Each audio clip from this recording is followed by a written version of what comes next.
This is the Hammer Down Racing Report. And now your hosts, Scott Hammer and Ron Miller. Welcome, race fans, to the Hammer Down Racing Report, coming at you live from the Ron Miller Race Cars Hammer Down Racing Report studio for Thursday, September 8th.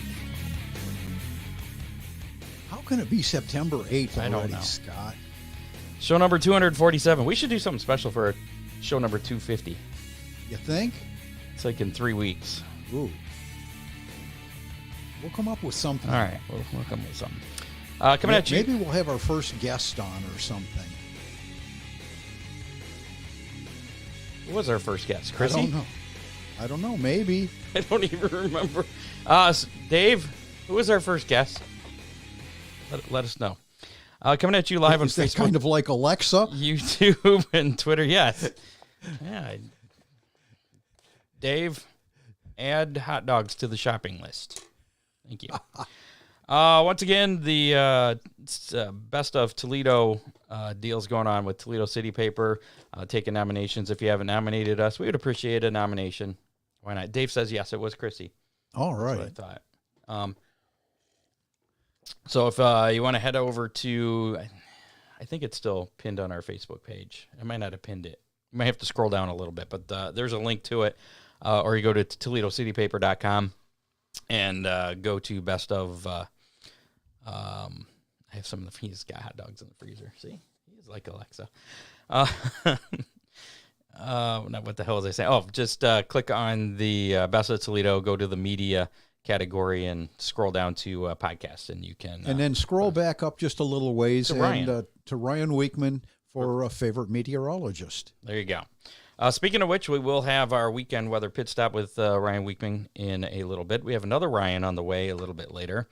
The ARCA winner at DuQuoin, Ryan Unzicker, will be joining us. Second ARCA win.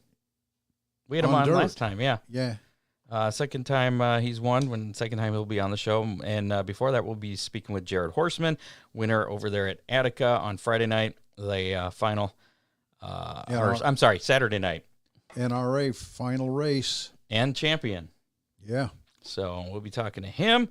We're going to talk some hot dog race stuff. We're going to determine who the competitors are for that. We are also going to talk about a little bit about the Dominator Superstock Fremont dirt truck deal on October 14th, and also factory stocks now. And we're going to talk about and possibly get Dittman Motorsports on the show as well to talk about the deal coming up at the end of this month, the Sportsman Modified Dirt Duel. 1,000 to win at Oakshade, and possibly a lot more in that purse throughout the field, too. Yeah, it's a lot of special stuff coming up. I know. It's pretty cool. A lot going on. Before we get to all that stuff, I want to thank Big D's Pizza, Subs, Ribs, Chicken, and More in Clyde, Ohio. Give them a call right now, 419-547-1444. You can also order online at orderbigdspizza.com. Now, they feature those pizza logs stuffed with pepperoni, cheese, and sauce. Also, that Sunday special, $9.99 Facebook special. I think you got to mention that it's a Facebook special to get that deal. That's on Sundays. So it's a large 3-topping pizza. Just call them Big D's and Clyde. Big on taste, not on price. And we're going to be giving away some. And winner of the Best of Clyde. That's right. Craig says he should be able to join us after a bit as long as his computer works right. Okay. It's not a mess, so we may actually be able to see him too. Also, Dominator Race Products, they have a fresh stock of Camaro and late model bumpers now in stock. They not only do body components, the plastic stuff, they do the metal stuff underneath. Right, those are the steel bumpers, and their Camaro bumper is really pretty cool. It really universal to fit a lot of stock clip cars. I know, you worked with it on mine. Yes, it did. And it's still on there, so it must be working. Haven't used it much. They also specialize in body components for late models, modified sprint cars, street stocks, and much more. DominatorRaceProducts.com or call them 419-923-6970. Also available from reputable dealers across the USA and Ron Miller Race Cars. I mean, including Ron Miller Race Cars. Right, absolutely. Oakshade Raceway, where the fastest meet to race, racing every Saturday night. Follow them on social media. Visit oakshaderaceway.com. Either one works. This weekend's Dippin' Motorsports night. $1,500 to win for the late model Sportsman, $500 to win. And I just noticed in the post, nobody told me, I just happened to see stuff on social media too. The Dominator Superstock pay is $500 to win now. Ooh. Last I saw was $450 until this morning. I was like, oh, okay, cool. You need to step up your program. I know. Just a couple of spots, Scott. Yeah, I think the Oakshade website might be a little bit behind on that. I think it only says $450, but Compact's $100 to win. There's going to be hard charger plaques and money and all kinds of stuff, and the hot dog race coming up this weekend. So a lot going on. Now, the hot dog race isn't sponsored by Dippin' Motorsports. That is sponsored by Nickloy's Fix and Fab, yes. Okay. Thank you for pointing that out. $100 going to the winner. I knew that. I just wanted to discreetly bring it up to you, Scott. And Big D's Pizza now available on DoorDash. I wonder if DoorDash delivers that far away. They might. We'll have to try that. Yeah. You try it first. Yeah, okay. Put it on your account. Also, thanks to Ron Miller Race Cars, Headhunters, Barber Studio and Salon, and, of course, Freeze Frame Photos. We'll talk more about them a little bit later. How about we get that NRA champion on the phone here first before we get to anything else? A lot of news today, too. We got the tire rule. Yeah, we'll be talking about that a little bit later. So, no shortage of things. Hopefully I put his number in right. I did that just a little bit ago.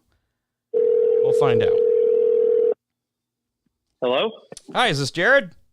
Yes, it is. Jared, Scott Hammer, Ron Miller. It's a Hammer Down Racing Report. How's it going? Sure. How are you? Good. How are you? Good. Not quite as good as you, though. Yeah. Sounds like you had a pretty fun weekend. Oh, it was a blast. It was real good. So what does it mean to you to win the final NRA 360 Sprint feature event this past weekend and another championship for you? Yeah. I don't know. It's just one of those things that the final NRA race of I guess ever maybe. Yeah. I guess pretty.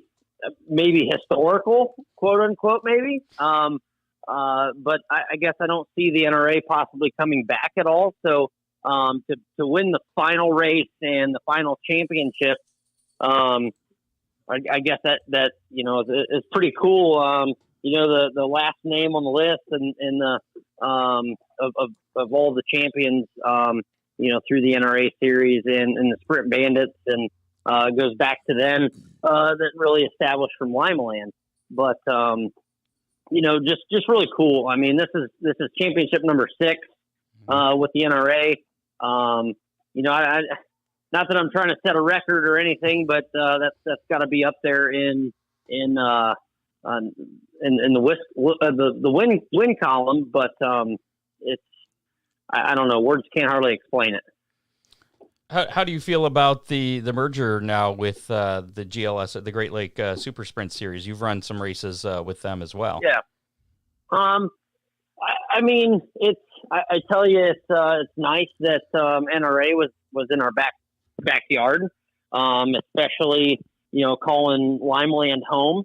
Where the series was really based out of. But I've gotten to know Barry very well over the last several years, racing, his series and doing some traveling with those guys. But, Barry's always treated me well, treated me right. And I feel everybody, pretty fairly. And I guess, that's all I can ask for out of a new series and, just consistency. But, the merger, I think obviously showed, at Attica for the final race, having 36 360 sprint cars. To be honest, I didn't know if there were that many cars or 360 engines in the area, for Northwest Ohio. But great car count. I mean, when I started back in 2007, we had B mains every night. And then it kind of faded when the SOD series in NRA kind of clashed a little bit, and then Barry brought on the GLSS.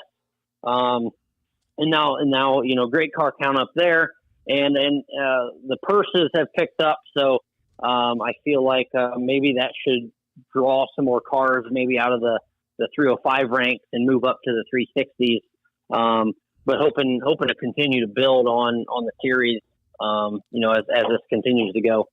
So does this mean Jared Horstman's going to be doing a little more traveling next year, or you thinking of maybe doing a 410 program?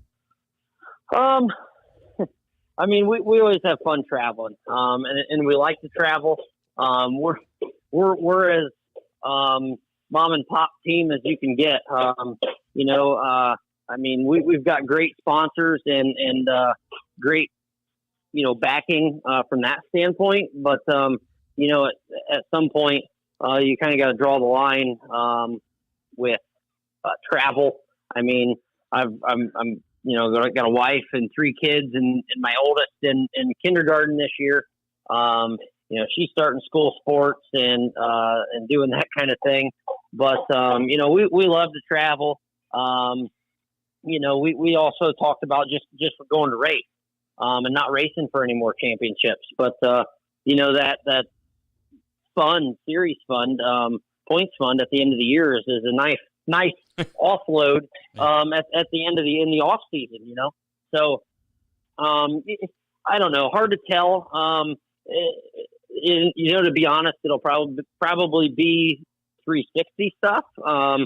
I had a 410 for a few years, and I guess when I made the transition, I should have just went with it. I didn't give it enough time. I mean, I had a 410 win at I-96 with Barry had an open race with GLSS, and we won that.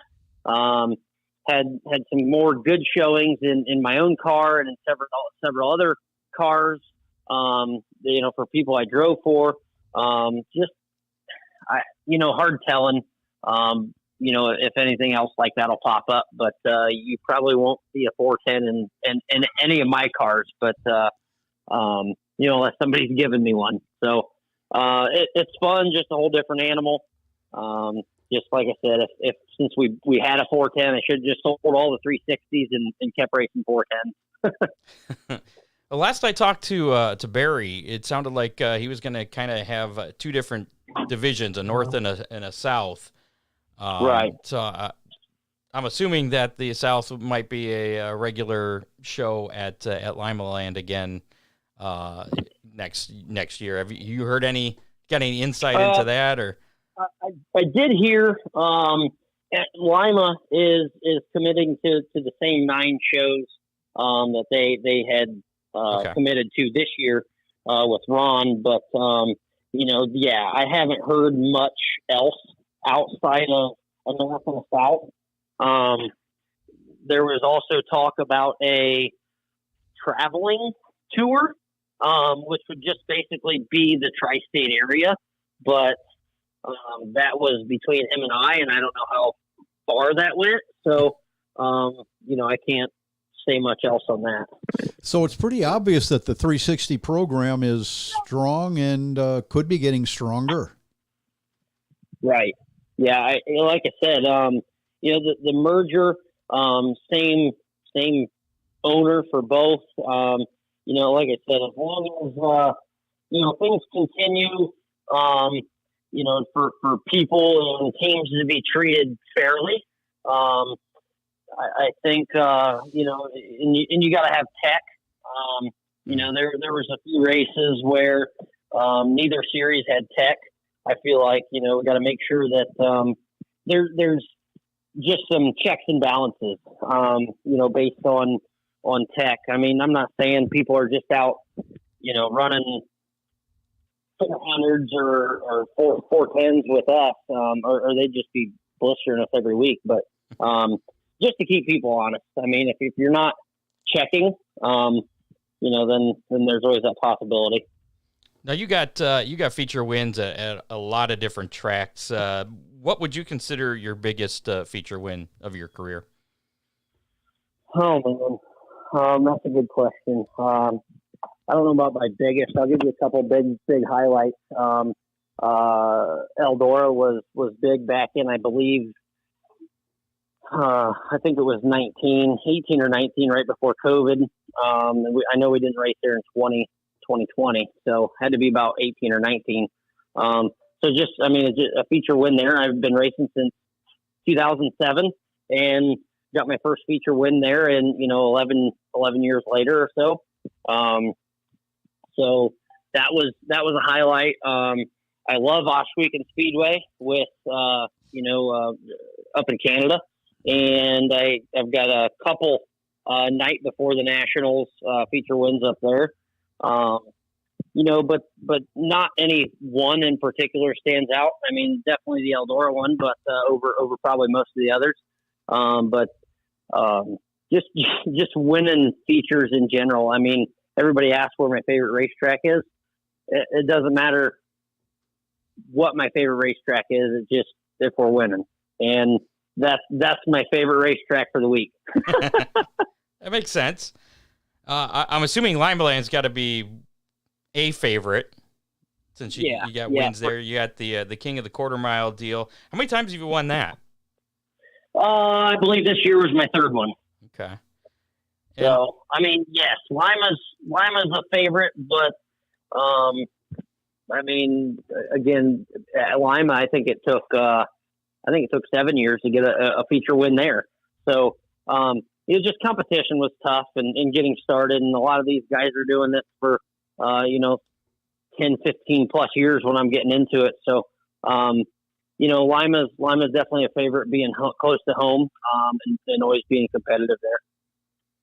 Okay, you've competed in other series events as well. What other series events have you been in? I'm guessing you haven't run for those championships.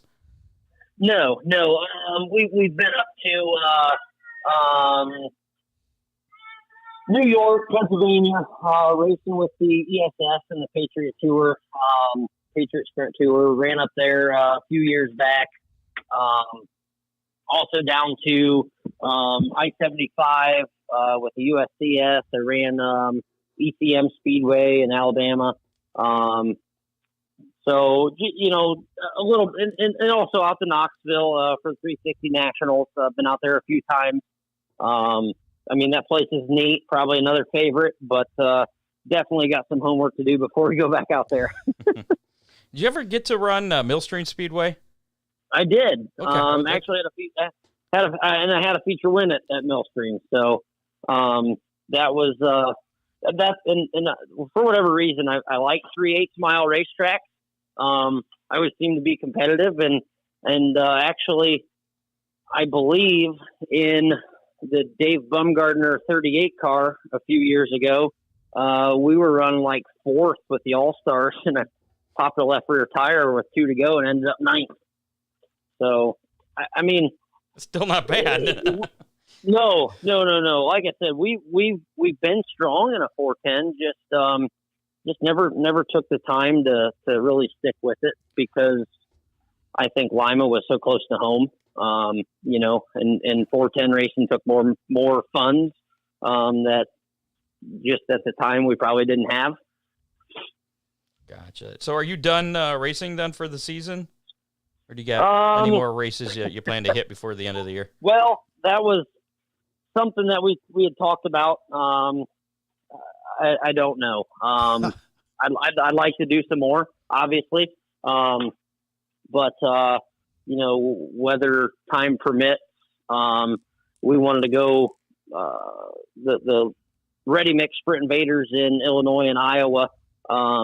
They had a 3-day weekend coming up toward the end of September. Again, it all comes back to, rebuilding for next year. We're at the point where both engines need freshened. There's some things we need to get rid of and update. So possibly to go out there may cost me $6,000 to possibly win $5,000 or $6,000. So, for a 3-day deal. We had been in contact with the series down south with the USCS, and they got a 2-day show, I-75 and somewhere else, Tennessee, Alabama area toward the end of October.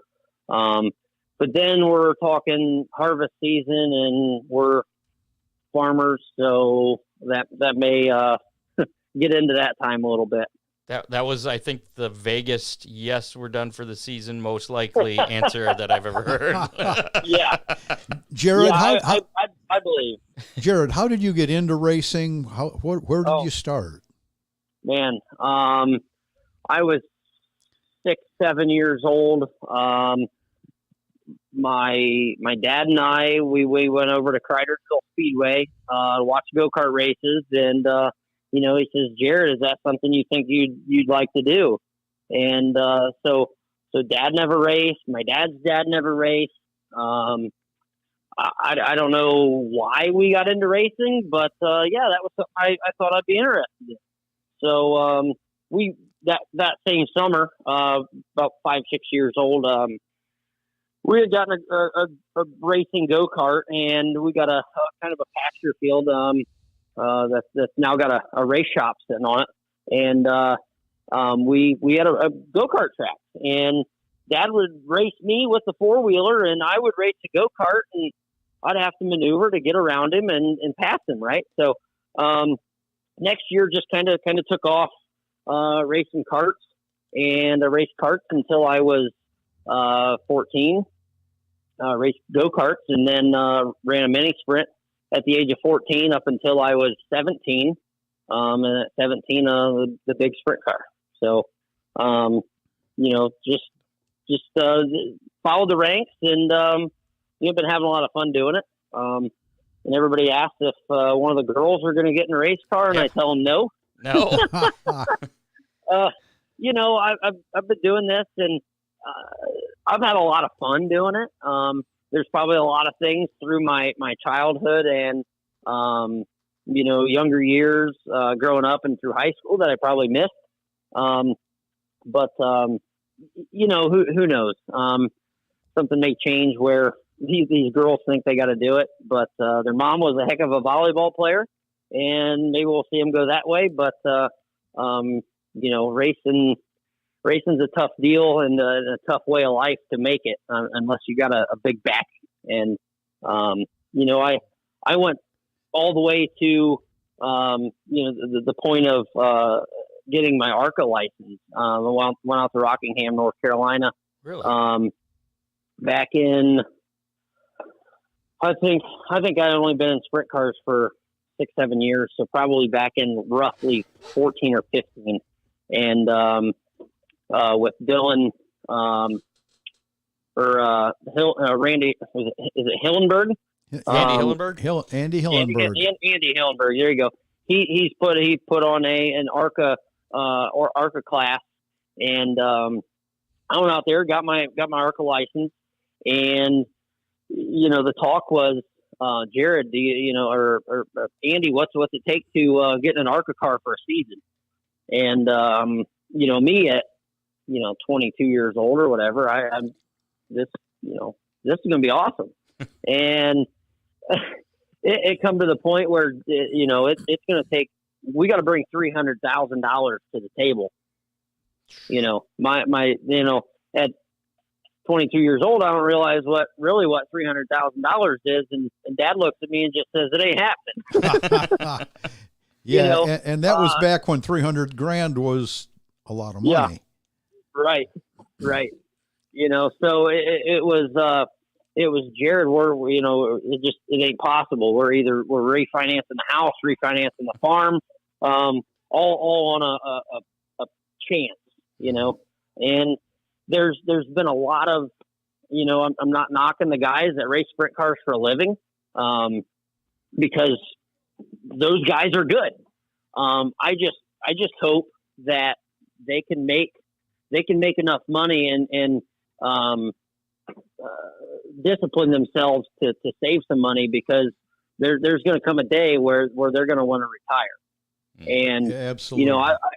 I work a full-time job. Obviously I'm not racing 360 sprint cars locally to fund my, my home and my family. So I work a full-time job, 45 to 50 hours a week. and you got to build a retirement. I mean, it's just and then all the after things that you got to do to stay ahead, and between the farming and help dad. He's got a small car dealership, sell a few vehicles on and off. Just to stay ahead, because if you don't do that and you don't discipline yourself to save, I mean, nobody else is going to do it for you. Financial responsible racer. There you go. Yeah, nice. Something like that. Speaking of which, before we let you go here, you want to plug any sponsors or anybody in the crew that helps you out?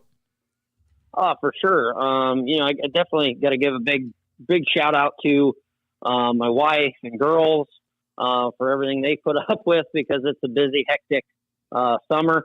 And my dad from all his support from day one and all the way through. Dan and Josh with their help every week, and getting the truck up and down the road and the race car on and off the racetrack. And then all the sponsors that are on board, M&W Construction, K&L Ready Mix, Ottoville Lumber, K3 Dog Spa, to All-Purpose Contracting, Sky Building, to Miller Construction, Troy Ram Construction, Scott Miller Trucking. I mean, these guys, and obviously the race cars scattered with them. But without these guys, it's definitely not possible. So you got to thank all of them. Awesome. Well, we appreciate the time, and good luck next year in whatever happens, I guess, with the GLSS and whatever's going on at Lima Land. And good luck with some of the shows that you might make it to yet this year. Possibly, maybe. Yeah. Exactly. And we all know those are going to happen. And you may not know this, but our guests typically go on to win their very next race after they've been. We had Devin Shields on a couple weeks ago. He won 2 in a row the weekend after he was on. So, I mean, you got that going for you if you do decide to go. Should you happen to decide to run a couple more yet this year. There you go. Right. All right, Jared, we appreciate it. You take care. All right. Appreciate it, guys. Thank you. Thanks, Jared. See you. Bye. There you go, Jared Horstman, your 2022 NRA Sprint Invader champion. Sixth time he's won that.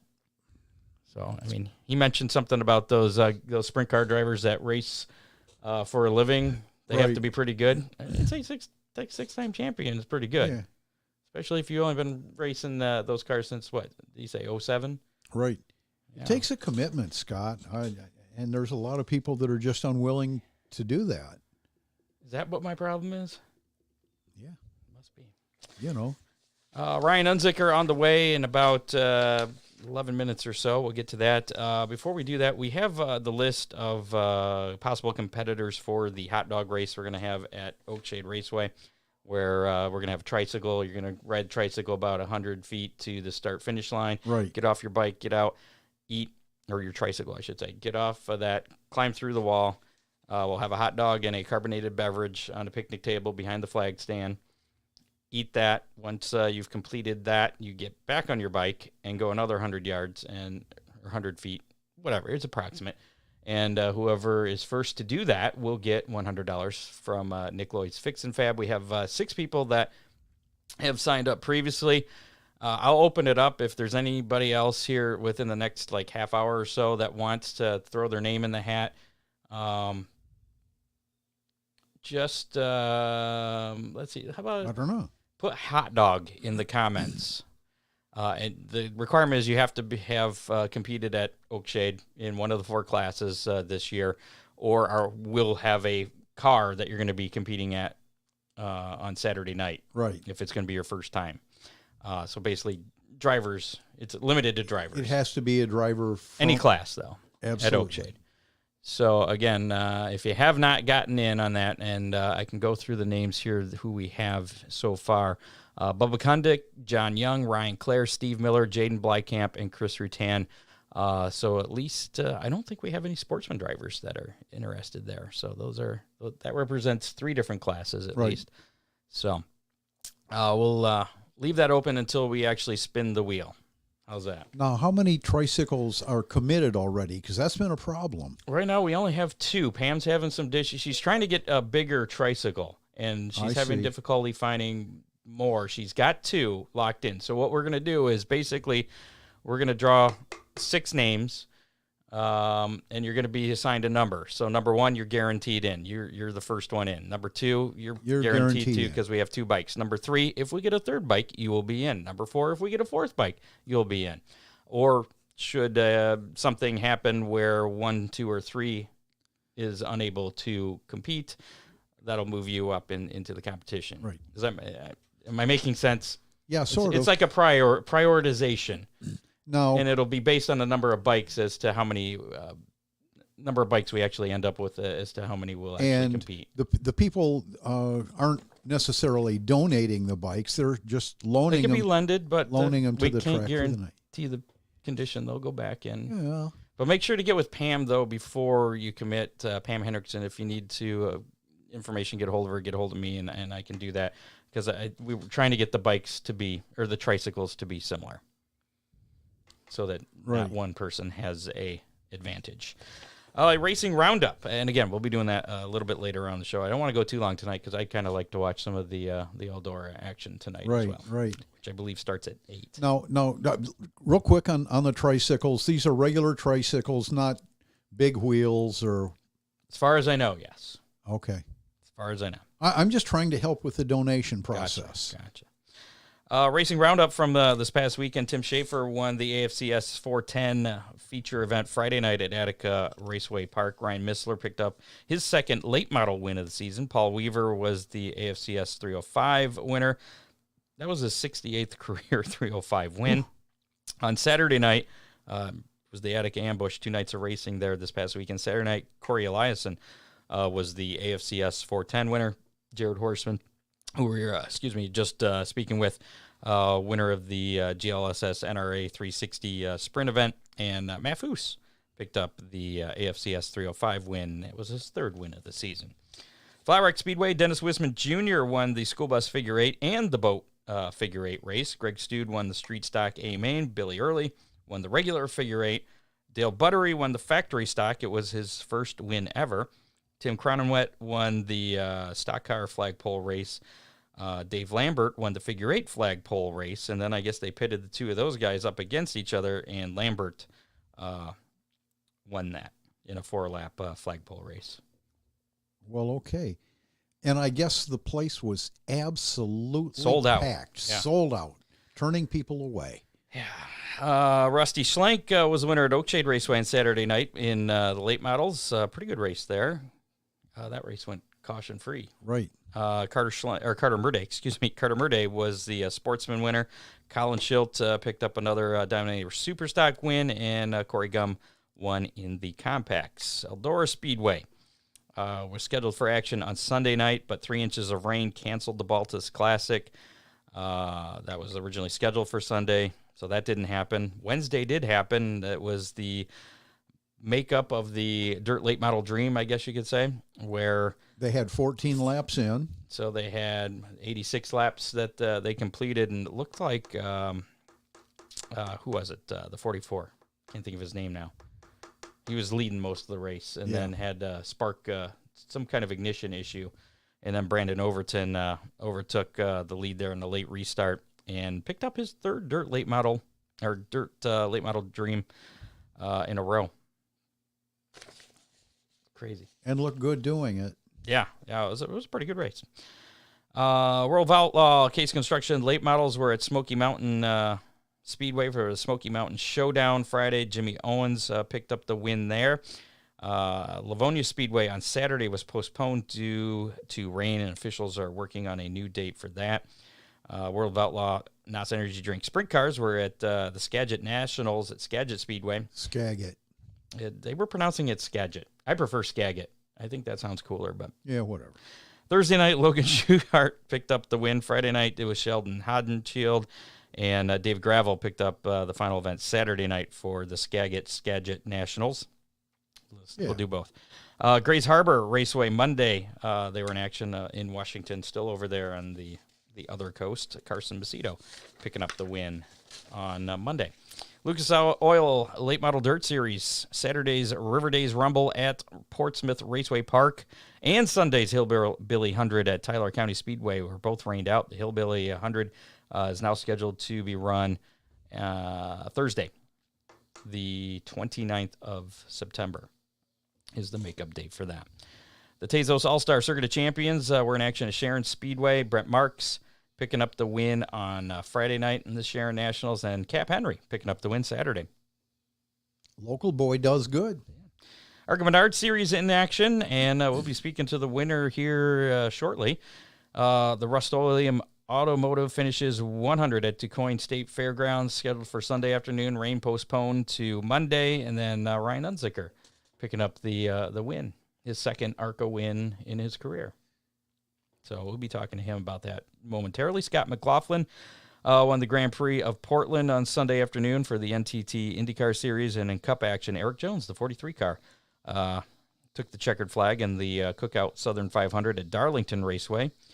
Saturday's action Xfinity race, Noah Gragson picked up a pretty exciting finish there, was third. And then the two leaders got together, and he got by him, picked up the win in Sport Clip Haircuts VFW Help a Hero 200 at Darlington.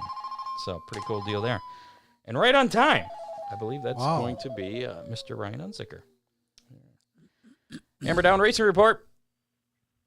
Hi, this is Ryan Unzicker. Hey, Ryan, it's Scott Hammer and Ron Miller here. And Hi, Scott and Ron. How you doing? Congratulations. Doing good. Congratulations on the win there on I almost said Sunday, on Monday. Thank you. I appreciate it. So you've pretty much got the ARCA program under control with their dirt races. Well, we think we do, but this racing world, it's pretty tough. So I mean, how big of a pain was it for that to be postponed to Monday? Actually, it worked great in my favor for the dirt late model program. Being able to go up to Spoon River Speedway and race the Mars series to keep my point lead, and then head back down to DuQuoin and do that race. So it really played out in my favor. I didn't have to give up those points doing that. Where'd you end up finishing at Spoon River? We ended up second, so it's good. It was a good weekend for us. Heck yeah!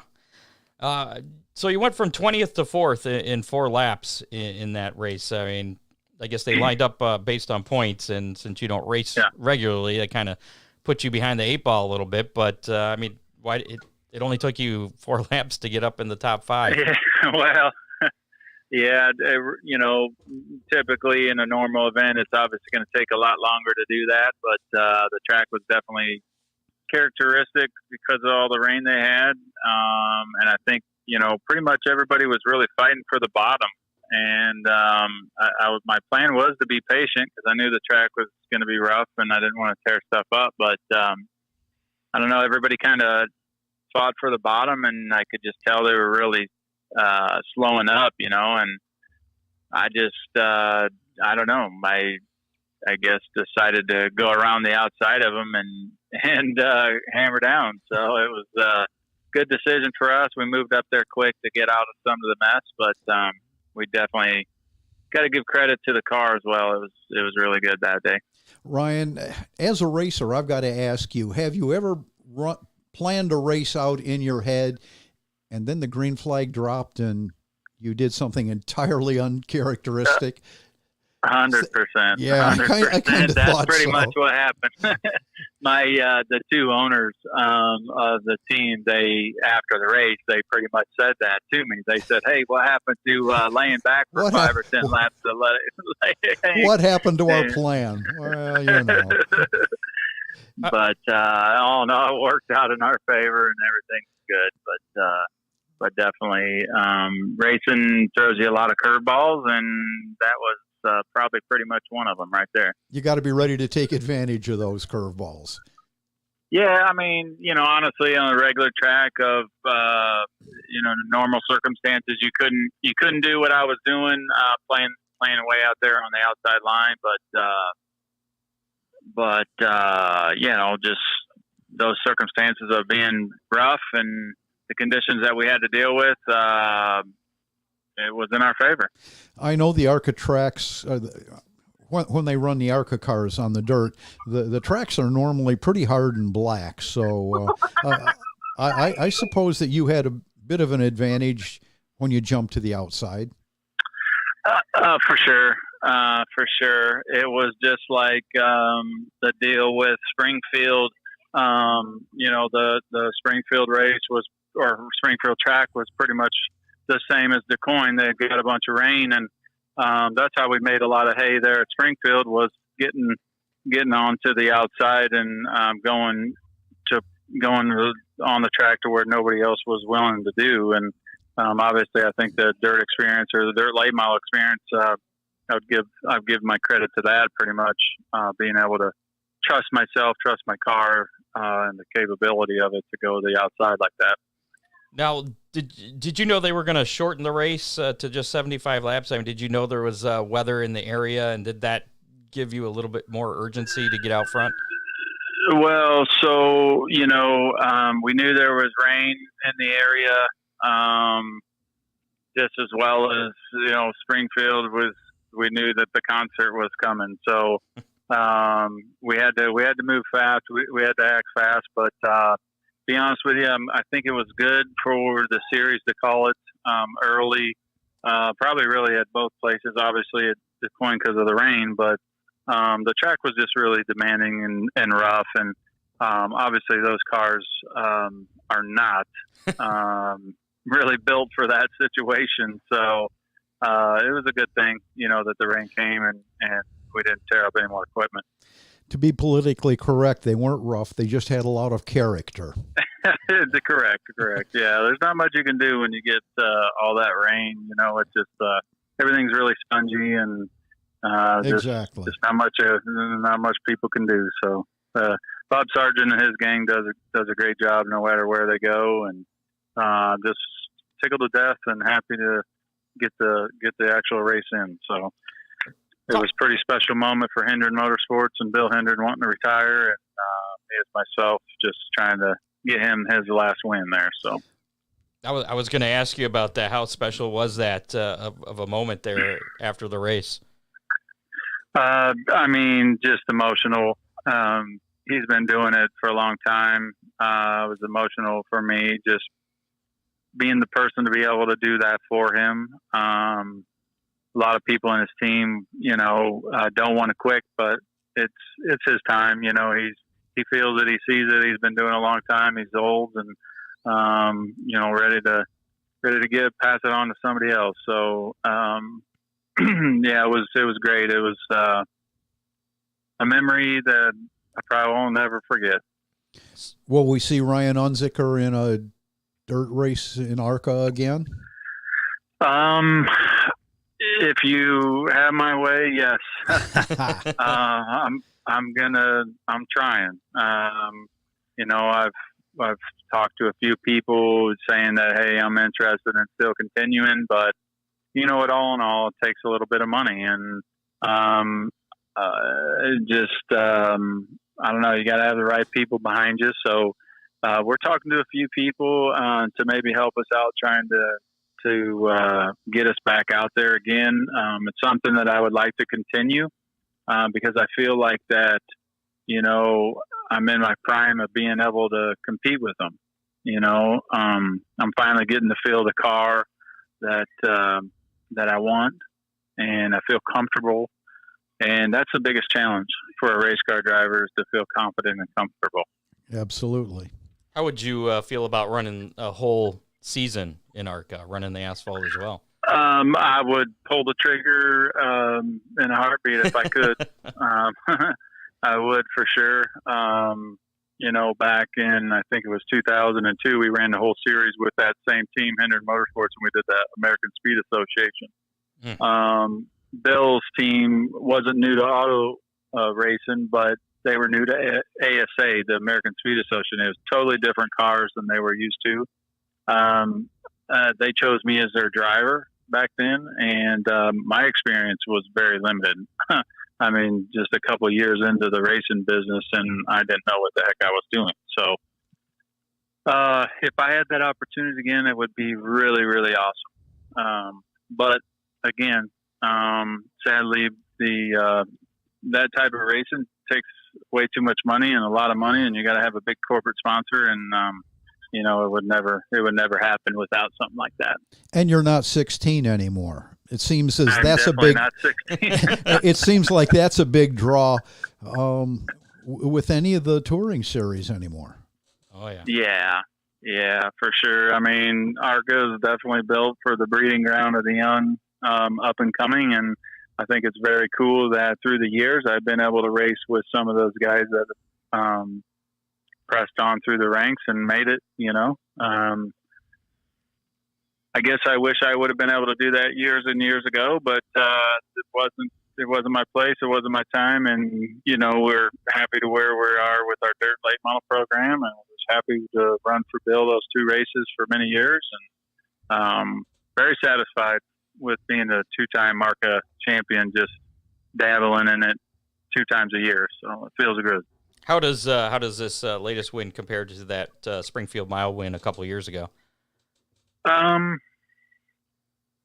You know, Springfield, it was definitely special because that was Bill's first win there. But be honest with you, this DuQuoin, it just feels different for some reason. I don't know why. I don't know why. It just feels different.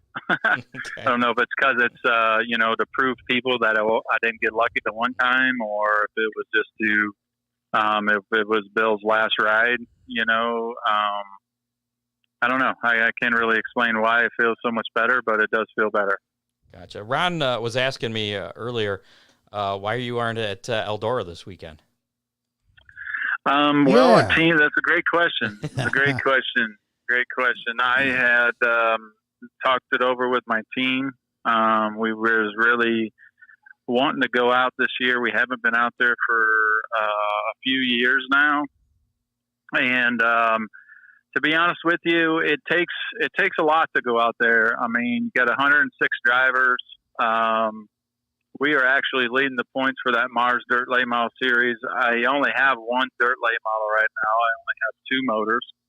And I really wanted to capitalize on winning. I'm trying to capitalize on winning the Mars Series. So we decided to focus more on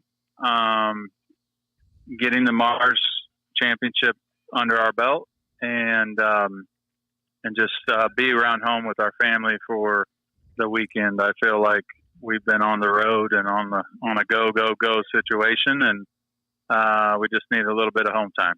Will that Mars Championship, will that be your first championship with them? For the Mars, I would. Yes, it would be the first championship. I've won other championships, but sure. But for the Mars, yes.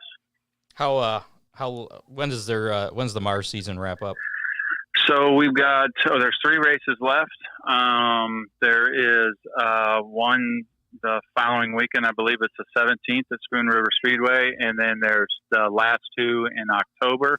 It's called the Falls Frenzy at Fairbury American Legion Speedway, which is my home track.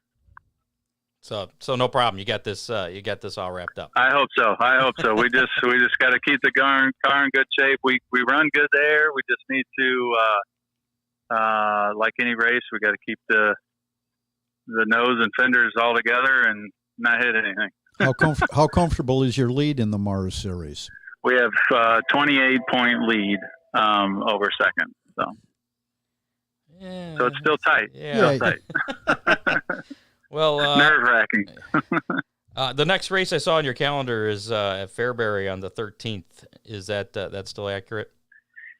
Yes. Right now we're talking about it tonight because we're actually 4th in national points, UMP national points as well. So that's another thing we're looking at, trying to move up a few more spots there.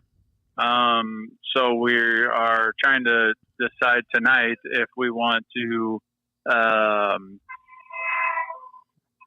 run a couple local shows to collect some more points. Look out for that train. Yeah. Matt actually took my son to our little hometown corn festival this weekend. All right. So I don't know. They got a train going right through it where all the little kids are. Nice. Well, I don't know if you remember, but usually our guests go on to win their next race. So, I mean, that should help you out, at least in the national points then. So maybe I should wait to race until that Fairbury 22,000. Well, and that'd be a good one to win, and then if you didn't win, I don't want you to blame us, though. So I don't know about that. Maybe don't put too much stock in that. But I also saw that you're headed down to the Dome beginning of December. Yeah, that's another one on my list that I got to get back. We took the lead with like 9 to go a couple of years ago, and we ended up flipping the race car and took ourselves out of the race. But that was a bummer. That one would have been special in front of all those people. Take some aluminum with you. Take some what? Take some aluminum with you. Aluminum, yeah. No doubt. Well, that definitely. I mean, that looks like a great time. I haven't been down there myself, but I think that would be a lot of fun. It is. I mean, 30,000 people in one area there, all race fans. The track always has a little character itself, so it makes it pretty racy and exciting at times. But I don't know. I like it. It's just a fun atmosphere, and that's what makes it a good race. It's because of the atmosphere and how many people get involved. Got it. Well, congratulations on that ARCA win. Go spend some time with your kids. We appreciate the time you talking with us here this evening. Yes, no, I appreciate you having us on, and it means the world of us to be able to support. You got any sponsors? Our racing community. Any sponsors you want to give a shout out to? For the ARCA deal, we got RJR Transportation, Punk Farms, Hummingbird Vineyards and Winery, and I believe that's the three main ones that they have on the car there. So, what about? But really, they've just been late model. We do RJR again. We have a bunch of product sponsors that help us out, like any other race team there. And then we have construction services, Buddha Bird Transmission, KDM Services. Boy, you're putting me on the spot now. I was thinking ARCA, El Paso Outdoor Service, Gary Miller Classic Auto. Boy, the list goes on and on. But really, it just takes a team effort for any race team. You know, you have so many people that are involved on the car or off the car. Everybody's so important to be able to get it done. So, absolutely. Well, good luck on that Mars Championship and the UMP National Points and the Dome. You know, whatever else you got going on the rest of this year. Okay. And we do appreciate you guys. And come up with another ARCA ride. There you go. Well, I'll tell you a little secret. My wife and I have been trying to get some people involved, and the best way to handle the situation, I think, was to try to buy some of that stuff from Bill, and just, return in the same car. There you go. Would be our ultimate goal, but of course it takes sponsors and it takes people behind me. So we're working on that. Don't know if it'll materialize, but best case scenario, we'll be pulling the ARCA car in the late model trailer down to Springfield and DuQuoin again. That would be awesome. That'd be cool. Yep. So, well, hopefully you can make that happen. Yeah, me too. That's my dream. That's my goal for the future with that. But we'll cross our fingers on that one. All right, man. Keep us up to date. All right. Appreciate you. Thank you. Yep. Thank you. Thanks, Ryan. Bye-bye. Bye. Thank you. Ryan Unzicker, winner of the Rust-Oleum Auto Finishes 100 there at DuQuoin. ARCA. Did I see somebody come in and sit in the green room? He's kind of been a little antsy. He's been walking around and doing stuff in the garage there. Should we make him wait just a little bit longer, or should we bring him in? Well, let's bring him in because you want to watch the race tonight. Yeah, he might get pissed if I leave him out there. Mr. Craig Dittman. Oh, let's get rid of this. There you go. How's it going, guys? Pretty darn good. Now, you have a bunch of things going on. You got Dittman Motorsports Night coming up at Oakshade with some increased payouts for the winners and other awards. And you have this other deal that you kind of been working on behind the scenes coming up on September 24th, the Sportsman Modified Dirt Duel. I believe that's what you wanted to talk about. I heard rumors that he's shooting for Promoter of the Year award. Yeah. I don't know. Now, just looking at having some fun here. The Dittman Motorsports, we kind of, the night we got rained out a couple weeks ago, and just looking at I'm kind of glad that the forecasters the beginning of the week got it wrong, and it looks like we're going to have a pretty decent start to the weekend. So it looks like hopefully Saturday plays out well, and we get some good racing in for the Dittman Motorsports Night. And the hot dog race, too. And the hot dog race, definitely for the hot dog race, yes. So you said you had some questions regarding the Sportsman Modified Dirt Duel coming up in a few weeks. Did you want to address those? Well, it is as far as the Sportsman Modified Dirt Duel, it's been something that we've tossed around for a couple of years now, and really haven't found a place to, or I should say a time to be able to run it, that it doesn't affect a lot of things, and we can still have a little bit of draw for the modifieds to be able to pull some of them guys in.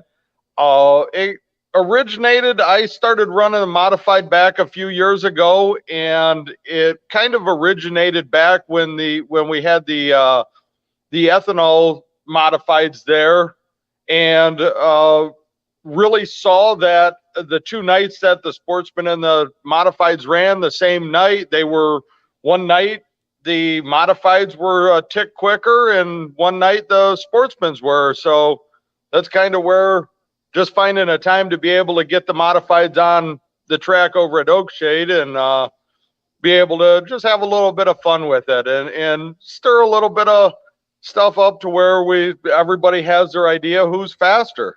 A little bit of rivalry. Who do you think's faster? Me, I think I'm going to stick with the modified. I still say the modifieds are going to be a tick quicker, but again, it depends on who shows up and the setup you get. It's that track is to be able to get a hold of that track at times is a challenge in itself, and I think this is going to be this weekend with the lack of weather this week. I think we're going to have pretty much a little drier of a track that it's going to be a normal week to try to get a hold of that track and get some good lap times in. So don't you think the Sportsman guys, though, would have a little bit more of an advantage since they've got the laps on there? Home track advantage, Yeah. maybe. It can go both ways. We can sit here, as I've talked with a few of the guys. Doing some bench racing. As far as it is, I've never lost a race from the grandstands ever. So, I mean, we can. That's why we put them out on the track is we can sit here and talk. And I've had conversation with about 8 different people that have had their idea of who's quicker, and it kind of has been about split even. So some guys think that the motor that the modified is allowed and the engine setback kind of gives them an advantage.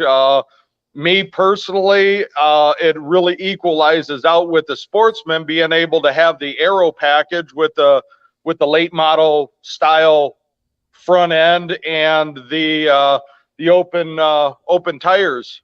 So and that was another thing is that we definitely are going to be keeping the modifieds on the UMP modified tires. Yes.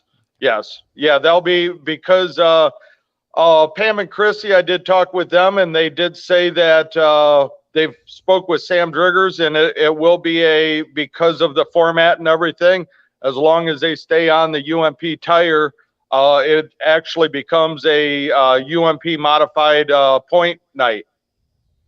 Have any modified drivers reached out to you to express their interest in this yet?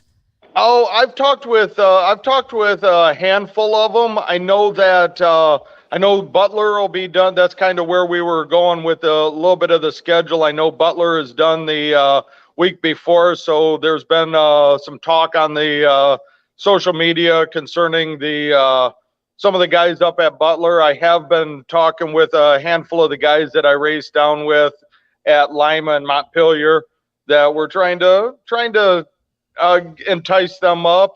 I know it's a little bit of a struggle with a few of the guys that with what we had as far as a track from the birthday race, the summer national event, that kind of became a little bit of an issue with trying to work into them that was a one-night deal. Yeah. And you need to point out to those guys that the last several weeks, the track has been really spectacular. Oh, yeah. It has been. I actually was on the track last week, and I was very, very disappointed not to be able to run that feature, because I could feel in the heat race that it was a track that you could move around with. It was a track that definitely you did not have a single lane. It seemed like you could run a couple different grooves, and especially the super stock race, watching Colin come up from mid pack late in the race, it was very entertaining. It was, you really saw that you could move around and actually be able to get some good lap times in. So back to this dirt duel. What are the incentive? What's the payout look like at this time? I am still with Chrissy and Pam. I am still trying to work through the payout. We definitely have the $1,000 to win. It will be $1,000 to win. Right now I presented them with kind of a purse structure that I thought really looked good and worked out both for what I figure we could get as far as sponsorship to bring into the race and what the track would be bringing in. And basically just waiting on a final approval as soon as I know I talked to you, Scott, yesterday about it. As soon as we get the final numbers, it will be I'm pretty confident that we're going to be looking at similar numbers to a traditional modified pay structure. Okay. And basically running the Sportsman and the modifieds as one class that night. Yes. Yep. So, and we're looking at, I believe, I'm almost positive that we did have it set up to where we're going to time trial that night. So we're shooting for that. I think it's gonna again, it's the last night of the year. I think it's gonna be a fun night. I think we're gonna, from the talk of it, we're gonna get some of the Butler cars down there and possibly a couple of the due to being able to pull some pretty good national point numbers. We might actually wind up with some of the other modifieds. A lot of the Lima guys should be available, shouldn't they? Well, a lot of the Lima guys piggyback over to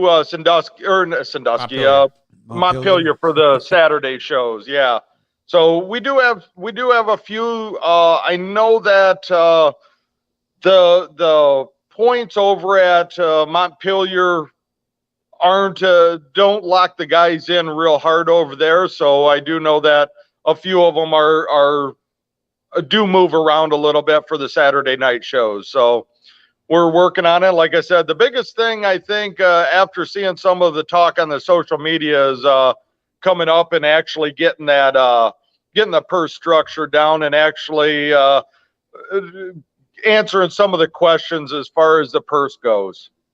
Okay. And that again is September 24th, Oakshade Raceway, Sportsman and Modifieds. Sportsman Modified Dirt Duel, going head-to-head against each other. This weekend, Dittman Motorsports night, I noticed the super stock payout went up by another $50. Last night I had a sponsor, Jeff Corns, called me up and said he was looking at putting another $50 in, which by all means we're happy to be available for them phone calls to be able to give back to the racers, and any way we can look at injecting a little better pay into it is by all means what works out good. All right, you want to give out your number if in case any other sponsors want to help out with this weekend or the modified Sportsman thing later this month? Yeah, by all means, anybody wants to hit me up. Number is 419-283-8580. Usually I'm available. I work, if you want to give me a call 3 o'clock in the morning, I'm usually available. I work third shift, so usually after 3 o'clock in the afternoon, I'm up and available and out in the shop. So if anybody wants to look at helping promote and get any sponsorship into any of the races coming up, then by all means, that's what helps out with the racers, especially with the year we're having and the challenges that we're stuck with. Yeah, as a racer, I can say, yeah, we appreciate that. So definitely, I know yes. You're a racer as well, so you Yep. know firsthand. So we'll see you out at Oakshade on Saturday then. Thank you. And did you guys get a chance to? I know that there was. You want to talk about the tire stuff? Hold on. We haven't talked about that. Hold on. Breaking news this afternoon. That's it. Ron even has a thing printed. You want to go ahead and talk about that, and then we'll get Craig's input as well. The announcement from Hoosier Tire. Hoosier Racing Tire, the world's largest manufacturer of racing tires, announced Thursday, and that was at the drivers' meeting down at Eldora, the introduction of a purpose-built national late model tire to encompass all dirt super late model racing, commencing with the 2023 season. That includes all of the World of Outlaw case construction equipment, late models, and all of dirt car, as well as Lucas Oil. The formation of the new NLMT program began as a consolidation of expansive dirt late model tire selections currently offered by Hoosier, amending the existing complex tire program. Now the offerings will be reduced to just 3 90-inch tires and 3 92-inch tires. Subsequently, and this is pertaining to the National Touring Series, subsequently the former 4-digit tires will now be simplified by representing 1, 2, 3, or 4.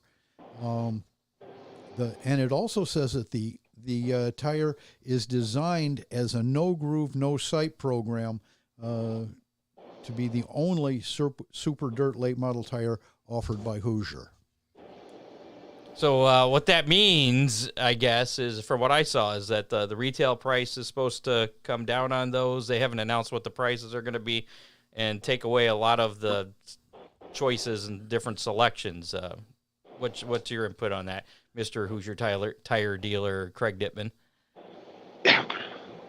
My understanding of it, and I was caught off guard too. I woke up today to a lot of phone calls started coming at me questioning the tire situation, and it seems like we're one of the last ones to get notified of this. So after the phone calls, I got on the phone with my rep and another tire distributor, and basically the way it comes down to me is the UMP guys are not going to see a whole lot of difference outside of the rebranding of just the numbering and that.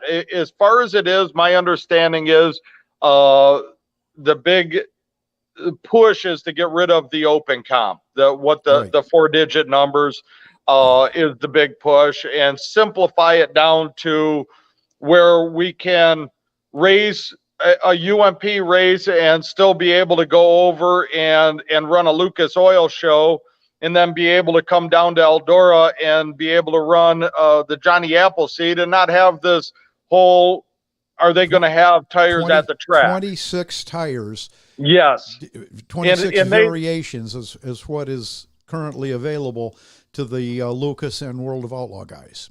And I'll tell you, the UMP tires, the 30s this year, because of the amount of tracks that went off and were mandating the 30s all the way around, were at times a little bit of a struggle to get, but nowhere near as bad as some of the popular compounds of the open comp. The LM, the 90-20, 92-20s, I have in the shop, and I think I've had no less than 40 of them at any time during the year. So when it comes down to the tires, I think they're looking at what they can build and what would simplify, as they have been for the last 2 or 3 years. I think this tells us that Hoosier doesn't think the tire situation is going to improve a lot, and by going from 26 possibilities to 6 possibilities makes a lot of sense to them. Oh, definitely. And Hoosier really dominates the dirt late model program. And as I understand it, the new tires are going to be pretty much similar to the LMs that we've been running. There may be some little tweaks here and there by Hoosier, but pretty much the weekly guys.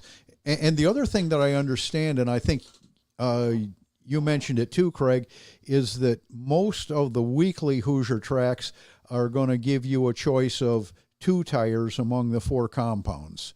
And possibly even like up in Michigan, they may even do the 1 tire. It may be either a 1 or a 2 tire combination to even simplify it for the weekly racer a little bit better, to where if you get travelers that come, it doesn't open it up to where a 3 or 4 tire combination is going to dominate. So yeah, and if you look back at it, this actually, even before the tire shortage, the talks of this actually originated before any of the tire shortage come up. So this has been in talks for, I know, 3 or 4 possible years, that they have been leaning towards really simplifying the tire situation in between the major touring series. Right. So what I'm getting from you guys and from what Matt is saying here, you guys think this is a good move? I do. I question the no sipe, no groove rule for weekly tracks. There's a lot of guys that are really budget racers, and taking especially the grooving away. You get a tire that's half worn, you can fire up the tire groover, sharpen up the grooves, and get another week or 2 out of that tire. That's a big thing to the weekly racers. I think you're going to, I think you're really going to see the siping and grooving challenged on that, because first of all, they're going to be running through, as far as I was told, a transition period, which you're going to have the 90s and the 90 and 92, 20 and 30s that are still going to be existing, that I'm sorry to say, but a siped and grooved 90, 20 and 90 or 20s are not going to be able to be dominated by a new tire that's unsiped and ungrooved. It just, right. So I think is what, and just like Eldora this year with our super stocks, with the tire situation, they actually opened up. We used to be on a no sipe, no groove rule down there in the super stocks, which, because of the tire situation, they actually opened up this year. So, and that allows you to extend the life of a tire. Yes. Yeah, definitely allows you to really, especially for the budget guys, be able to actually get out on the track and still be somewhat competitive on a tire that's got a lot of use on it. Yep. All right, guys. Definitely. Well, we got to get moving here, Craig. We'll see you out at Oakshade on Saturday. Excellent. Looking forward to it. All right. We'll see you. See you, buddy. Thanks, guys. All right. We still got to choose our hot dog race competitors here and touch on a little bit of news. And before we've got how many to talk about, too. Yeah, and how many? We got to give away a pizza. Yeah. We'll fly through this stuff. Here we go. Nick Hoffman, you hear about this? And members of his team were injured in a serious accident in their hauler on Thursday night. Actually, a week ago tonight in Kentucky. They were on their way to race at Farmer City. Carl Edwards flew Hoffman's sister, Ashley, out to visit the rest of the family in his private jet. Nick Hoffman hit his head in the accident and was sedated, seeing an ICU doctor. Nick and Ashley's father, Daryl, has broken vertebrae and is wearing a brace and cannot move. Nick woke up on Sunday in the hospital and tweeted that he didn't know what happened to him until a couple hours ago, or a couple hours before he tweeted that. Right. And Carl Edwards, I guess, ended up flying the family home. They're all home now, right? As of yesterday. So, and I guess Nick is doing okay. Yeah. I think I read something about they were talking about having to do surgery on his face, and they opted that they don't. So very good. So good. So yeah, bad story there. Anthony Alfredo. Speaking of bad stories, he puked while in the Xfinity race on Saturday at Darlington. Did you hear about that? No, I didn't. Yeah. Oh man, I think I had the video of him crashing because of that puke too. It was under caution, as a matter of fact. He ran into the back of John Hunter Nemechek, and he was feeling ill. That incident ended the race for Alfredo. Nemechek was able to continue. Yeah, he was catching up to the field under caution, and when he was dry heaving or something, and he didn't slow down when he caught the field and ran into the back of John Hunter Nemechek. Yeah, just a bad story all around there. I always wonder. It's like one of those things. Like, what happens if they have to pee while they're racing? Never happens. Mm-hmm. Or go number 2, even worse. Kevin Harvick, he's not a fan of the, quote, crappy parts in the NASCAR Next Gen Cup cars, blaming them for a fire in his car on Sunday at Darlington that took him out of the race. Rubber buildup seems to be causing fires in the Next Gen cars. NASCAR responded with a rules change, adding some coatings and other changes, a dam, I guess, to help reduce the rubber buildup and prevent fires. Is this a Band-Aid fix on their part? I read the thing. It didn't. There was some Scott, I think the next gen cars are NASCAR's equivalent to electric vehicles. Okay. They're a great idea, but they need a little more tweaking before they're turned loose to everybody. Hey, speaking of which, Bubba's thrown up in his helmet when he was 16. Really? Milk on a hot day. Not a good idea. Ew. Well, he could have some fun if he's one of the competitors in the hot dog race here. Well, he won't have a helmet on. That's true, yeah. Unless he chooses to. Unless you choose to. You can. We're not going to make it mandatory. Also breaking news. North Wilkesboro. Actually, we got a couple of North Wilkesboro stories here. First off, the dirt events that were originally scheduled to run throughout the month of October have been canceled. Aww. They're not going to rip up the asphalt and run the dirt races in October. XR Events CEO stated that, quote, as we've studied the conversion process from asphalt to dirt, we've come to realize we simply cannot properly prepare the track in such a limited period of time to produce the racing product fans and competitors deserve, unquote. And in related news, more breaking news, there were rumors the other day that the NASCAR All-Star Race would move to North Wilkesboro for next year. And? It was confirmed today, this morning, as a matter of fact. NASCAR and Speedway Motorsports confirmed the rumors. The All-Star Race will be there, capping off a 3-day weekend, May 19th through the 21st of 2023. Complete schedules in the weekend, or for the weekend, will be announced at a later date. And pretty well accepted on the internet, Scott. Yeah, I'm for it. I think that'll be cool. So yeah, cool deal there. Yeah. And I think they said something about the racing surface. The asphalt is good enough for it, so they may not tear up the asphalt now. So I haven't got definitive answer on if they're going to be resurfacing the track or not. Maybe they'll just put some cold patch on it. Sure. the way they do in Toledo. Factory stocks have been added to, or have been invited to join in on the 1,000 to Win Trucks versus Dominator Super Stocks versus Factory Stocks Now event at Fremont Speedway on Friday, the 14th of October.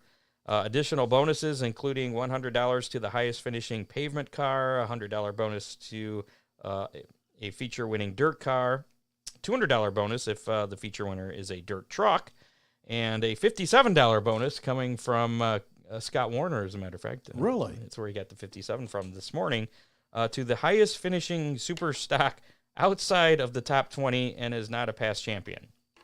Well, okay. So you got to do bad to get the $57. That sounds like a NASCAR rule. Yeah, it was a weird one, but that's what he's got. That's his number. So yeah. Still, if I'm sure Corey's still putting that together. That event, again, that's Friday, October 14th, Fremont Speedway, the dirt trucks versus the super stocks versus factory stocks now. It ought to be an interesting deal. I think all so. racing in one class, just one class only. Right. So 1,000 to win. So there you go. So let's get to it. Find out who our competitors are going to be for the hot dog race on Saturday night at Oakshade Raceway. Go over here. We'll share this so that you can see the wheel of names. That looks like the right one. Actually, we'll call this the Big D's Pizza Wheel. Why not? Except they don't get a pizza. But they do get a hot dog and a soft drink. A drink, and possibly $100, courtesy of Nickloy's Fix and Fab. There we go. Here, let's do this. Makes it a little bit bigger. We're going to spin the wheel. Here's what we're going to do again. I'm going to have to write this down. Again, right now we only have 2 tricycles confirmed. If you have a tricycle, a big tricycle, I think is what she's looking for. Right. Get with Pam Hendricks, promoter out there at Oakshade Raceway, if you'd like to lend or donate one. We can have more people compete in this. Right now we have 2. She's still working on at least 2 more. So what we're going to do is we're going to do this 6 times. So whoever wins the first spin is guaranteed. The first 2 people are guaranteed to be in the hot dog race. Procedural question. Could Yes. someone bring their own tricycle and race? I'm going to leave that up to Pam. Okay. For the rules clarification on that. Okay, It has to all be right. has to meet their has size to, criteria. Yes, it has to meet the has to go through tech Okay. and be approved. So here's spin number 1. So this person will be guaranteed to be in the event. And look at that. It's the puker himself. Bubba Kundek is going to be the number 1. So move him. We're going to spin this again for number 2. And this person also is guaranteed to be in. Yes. And should one of these top people, one of the competitors, not be able to compete, we will have alternates as well. So it's going to be Ryan Clare. Is going to be our number 2. So those 2 are definitely in. Okay. These next 2 are most likely in. And should Ryan or Bubba not be able to compete, this will be the first alternate for the first 2. Right. It makes sense in my head. Just go with it. So here we go. Who's it going to be? Oh, Steve Miller. Our first late model driver's in there. I think you know that fella just a little bit, don't you? I do. Yeah. You know, I think he's too old to be doing that, though. Probably. He had a milestone birthday this year, Scott, and John's pretty young, old too. Yeah. I shouldn't say that. I don't know. Here we go. I think Steve. Yeah, I guess if he thinks he can do it. Yeah, and it looks like we got a compact driver here, Chris Rutan. He's going to be number 4. So if we have 4 bikes, he will be in that All 4th 4 and final will be bike. in. So we're going to go 2 more for 2 alternates here, and maybe we'll get 6 bikes if we get 6, or tricycles, I should say. If we get 6 tricycles, then these 2 will be in there as well. Scott, there's only 2 left. I know. Who's it going to be? John Young's going to be number 5. And Jaden Blykamp then will be our number 6. You don't want to spin it to see if Jaden Blykamp really is number 6. You're right. We better do that. Let's see. Okay, here we go. See if Jaden can get this one. Oh, I don't know. Congratulations, There you go. Jaden.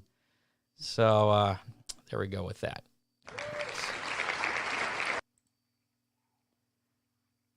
that. Oh, look at that. You turned all blue or green. Ooh. Must not have liked going for this long. Oh. At least we can still hear you. Yeah. That's the important part. All right. So there's that. What did you do, Those Scott? are hot dog race people. I don't know. I can see me on the camera here. Here, let's do this. Nope, that did not help. Well, I'll be darned. I don't know. Well, you might be blurry for the last part of the show. We're almost done. So that's all right. What was I going to say? Where are we at here? I don't know. The hot dog race is Saturday.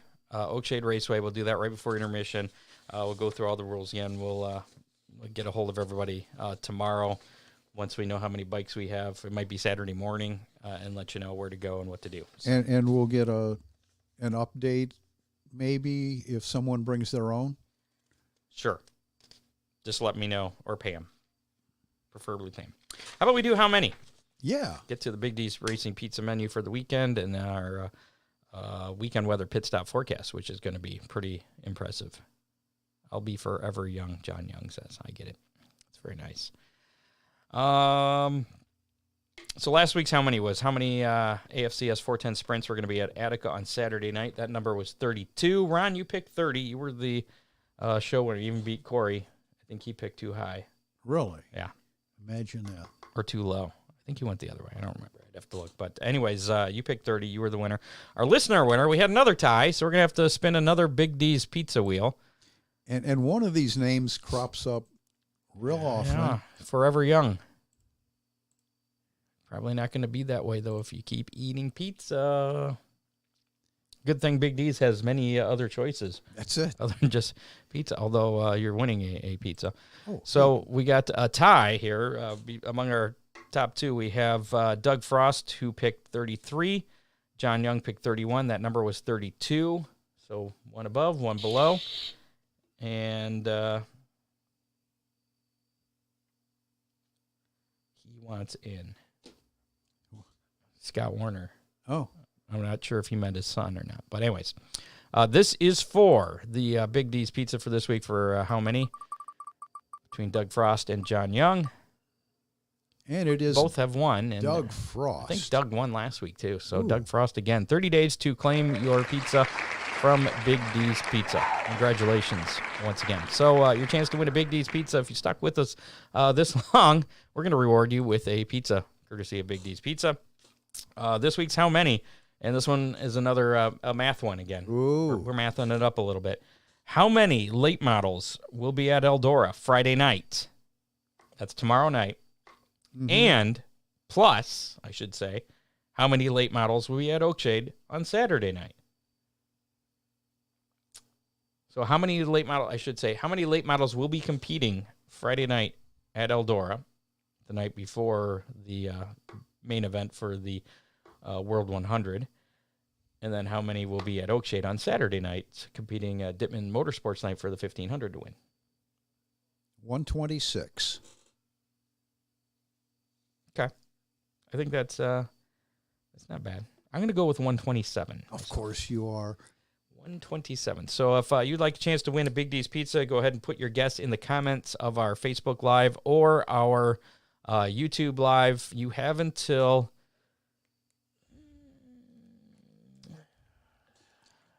We better shut this off at... Well, they're already there at Eldora, so I don't think it really matters at this point. Well, it does kind of. It does kind of. How about we say 4 o'clock on Friday? Works for me. Because somebody may break down or something, so that number could certainly change will. At Eldora. Or somebody may miss tech and be locked out behind the track. Did you see that last night? I did. Bloomquist. I was like, how does that happen? Anyway, so, yeah. Put your guess in. You'll be entered to win a Big D's Pizza.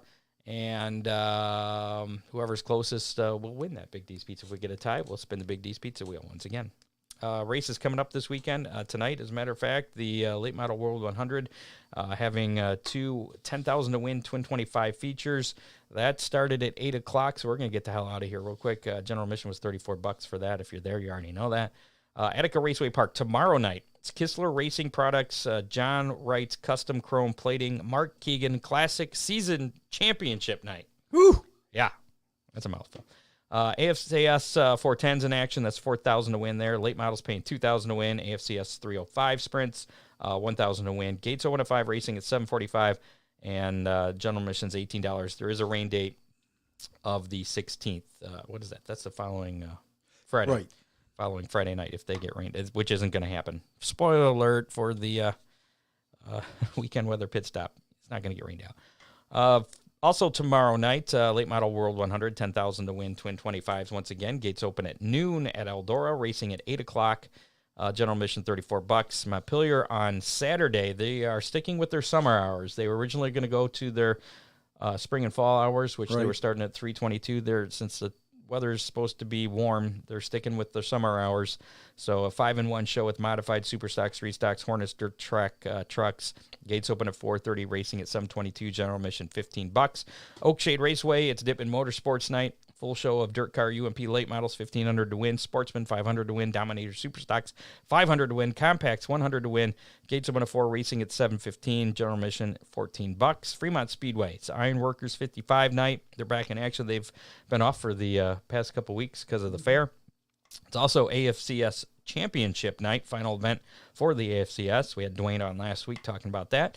AFCS 410s and 305s in action, as well as the dirt trucks. Gates open at 4, racing at 7. General admission $15. Sandusky Speedway back in action after taking Labor Day weekend off. It's championship night, and Tim Ensign Memorial Modifieds paying $1,000 to win there. The North Coast Stock Series Renegades Beginner Stocks. Gates open at 4, racing at 7. General admission $12 at Sandusky.